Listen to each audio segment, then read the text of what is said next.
5 fruits, 5 légumes, les vidéos qui donnent la pêche. Nous allons nous poser la question si dans notre corbeille de fruits, tous les fruits ont des pépins.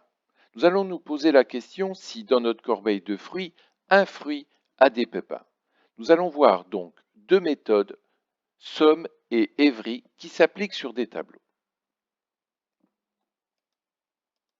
Commençons par la méthode Somme qui teste si au moins un élément du tableau passe le test implémenté par la fonction en paramètres. Imaginons une corbeille de fruits. Nous voulons savoir si au moins un fruit a des pépins. Nous allons donc itérer en commençant par le premier élément, ici une pomme. Une pomme a des pépins. La fonction va retourner true. Dès que la fonction retourne true, la méthode somme s'arrête. Il est inutile d'aller voir les autres fruits dans la corbeille. Nous savons que au moins un fruit a des pépins. Nous allons voir comment implémenter cette méthode. Nous avons pris ici une corbeille de fruits représentée par un tableau. C'est un tableau d'objets. Chaque objet représente un fruit avec un nom et une propriété, vrai ou faux, si le fruit a des pépins ou pas. Voici la fonction de test qui va être réitérée pour tester si au moins un élément du tableau passe le test.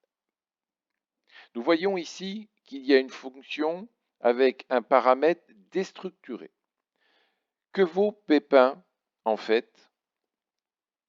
La valeur de pépin est une représentation simplifiée de pépin de point pépin. Autrement dit, lorsqu'à une itération vous allez récupérer un objet, vous allez récupérer uniquement la valeur qui vous intéresse, c'est-à-dire pépin. Mais que vaut pépin? Je vous rappelle le principe de la déstructuration. Lorsque vous structurez, la valeur faux va dans pépin, et lors de la déstructuration, c'est pépin qui va dans ce pépin-là. Autrement dit, vous manipulez ce pépin-là qui vaut true ou faux. Vous auriez pu renommer la variable en disant la déstructuration suivante, pépin A des pépins.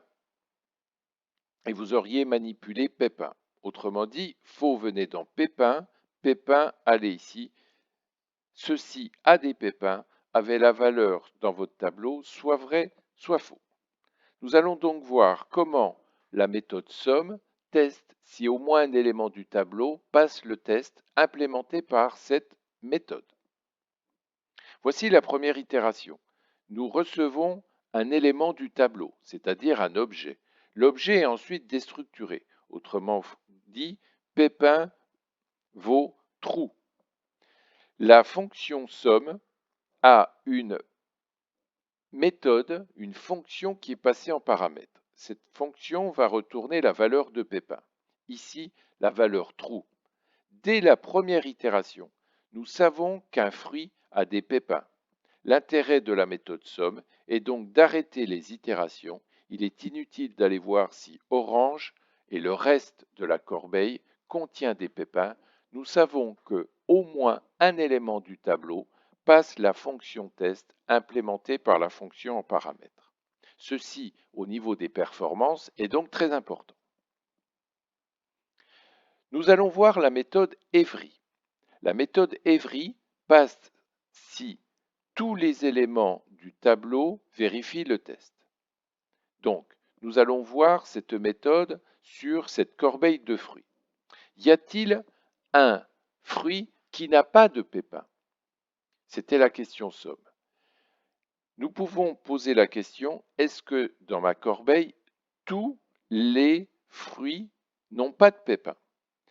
Nous voyons ici que nous allons commencer par une pomme et le test va être négatif. Dès que la fonction renvoie un test négatif, l'itération s'arrête. Nous savons que dans notre corbeille des fruits, tous les fruits n'ont pas de pépins.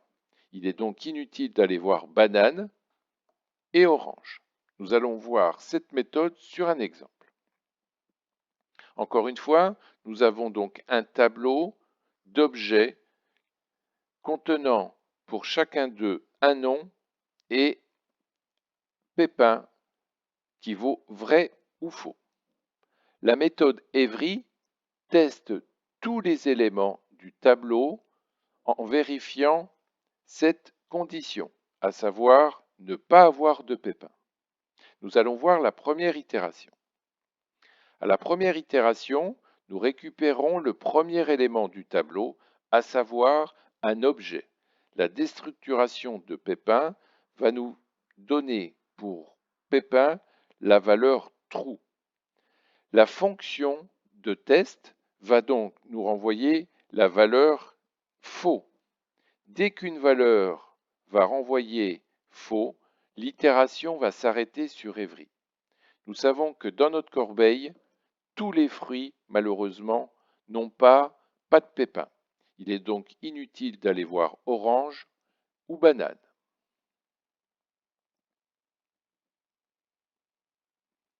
L'intérêt de Evry comme somme est d'arrêter les itérations dès que le test rend la valeur faux.